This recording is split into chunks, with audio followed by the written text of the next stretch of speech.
we're now going to take a closer look at the broader impacts of this mega project.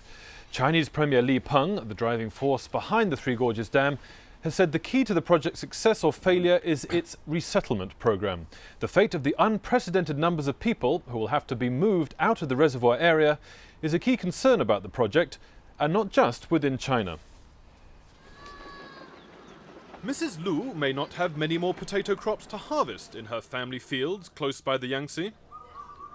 They'll all be underwater when the 600-kilometre-long reservoir starts filling in 5 years' time. She'll have to move, but says she's unconcerned. We'll go wherever the nation wants us to go. Mrs. Lu will be one of 1.3 million relocatees, the world's biggest resettlement program by far.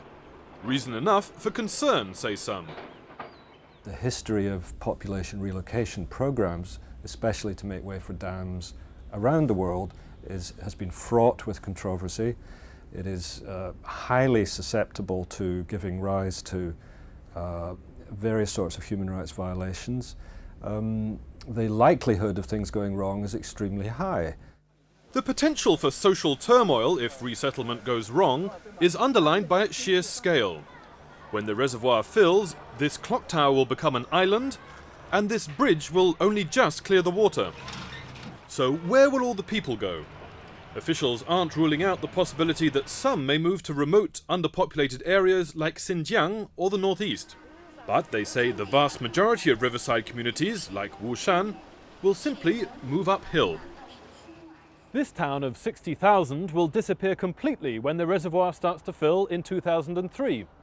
In the next 5 years, everyone living down here will have to move to the new town they're building for themselves up there.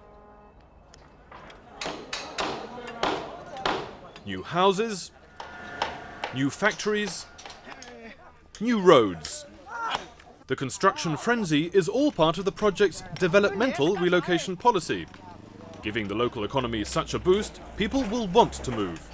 The areas we are preparing for resettlement will be better than where people are now. People are generally willing to move. There's certainly room for improvement. The Three Gorges region is among China's poorest, the lack of development partly due to the threat of the dam being built and submerging any investment. But moving entire communities uphill means more people on less land, and less fertile land than that enriched by the silt-laden Yangtze. Local officials have embarked on a mass program of upgrading previously uncultivated hilltops, which they say will make up for the loss of the riverside land. But it's also an effort to prepare the psychological ground for a smooth relocation. Chinese peasants are very realistic. They need to see something before they believe it.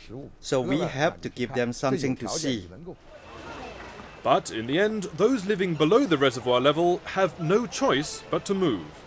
And, say human rights activists, no chance of voicing their opinions.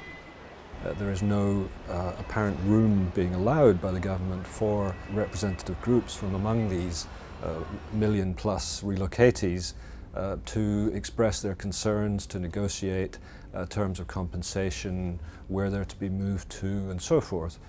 Human rights groups want outside monitoring of the resettlement.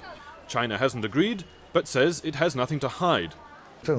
If you say we are not transparent, you don't understand us. As far as resettlement is concerned, we are very transparent, overseas and internally, from top to bottom. Maybe not perfectly transparent. This brickmaker will have to move. He explained the compensation system, a job for those under 45 and cash for those over 45 like himself. But that's not official policy.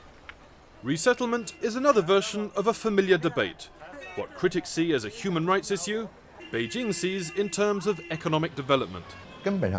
Basically, if the local economy is developed, resettlement is easy. If it isn't, resettlement will be a problem. Despite its huge scale, the Three Gorges project is a Chinese government's dilemma writ small. To avoid massive social unrest, it must convince relocatees life will be better. But by raising expectations too high, it could create a reservoir of discontent in the future. And even with at least 5 years to go before the reservoir starts to fill, the resettlement process has begun. Project officials say more than 40,000 people have already been moved from the dam site area, ahead of a major ceremony marking the damming of the Yangtze early next month.